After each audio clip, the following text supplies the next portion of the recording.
Today, headlines of Daily Business Times: U.S. military announced lifting of blockade on Iranian port following signing of Islamabad MOUs. And PM Shahbaz, Iranian president, discussed peace deal, agreed to expand bilateral ties.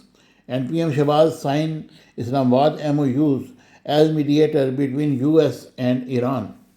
And USA Iran peace proves dialogue is better than war, says Bilawal Bhutto Zardari. And humanitarian action is a duty, not an act of generosity, Pakistan tells UN. And JU and Jamaat Islami to hold nationwide protest against inflation petroleum levy on June 29th. And Supreme Court signed pact of introduce digital payment system for court fees.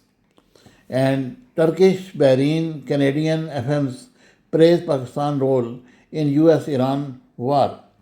And also President Zardari welcome signing of Islamabad MOUs. اور اب Urdu portion کی طرف آتے ہیں. ایران امریکہ معاہدہ وزیر اعظم نے اسلام آباد مفاہمتی یادداشت پر بطور ثالث دستخط کر دیے.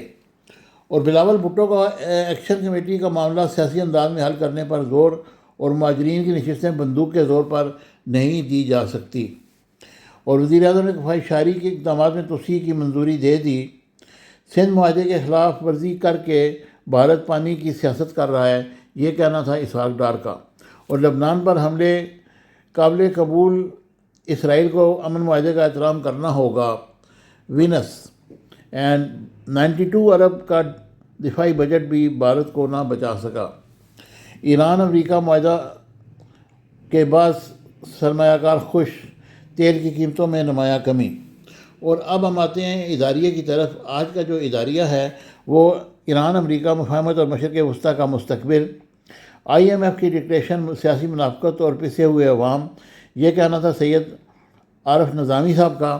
اور احمد حبیب کا آج کا کالم ہے اسلام آباد MOUs جنیوا تقریب کچھ باعث تاخیر بھی ہے. اور بجٹ اجلاس، سیاسی خطابات یا مالیاتی احتساب، یہ محمد محسن اقبال صاحب کا آرٹیکل ہے.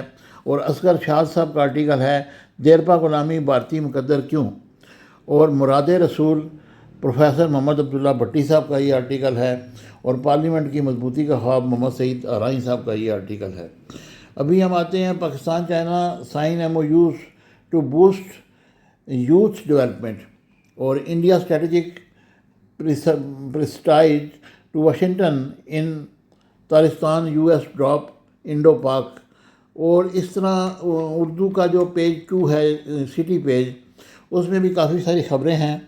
محرم حرام کے دوران فول پروف سیکورٹی اور بہترین انتظامات یقینی بنانے کا فیصلہ. اور وزیر اعلیٰ پنجاب ٹرانسپورٹ پروگرام 2000 سے زائد مریضوں کا مفت علاج کریں گی. اور ایران امریکہ معاہدہ، فیلڈ مارشل عاصم منیر کو نوبل انعام دیا جائے، سردار امتیاز صاحب کا. یہ ان کی اپنی رائے ہو سکتی ہے. اس کے بعد آزاد کشمیر میں انٹرنیٹ بندش کے 13 روز مکمل، موبائل کمپنیوں کو کروڑوں کھا گئی. اسی طریقے سے آزاد کشمیر اہم اور زیرینہ مسئلہ ہے.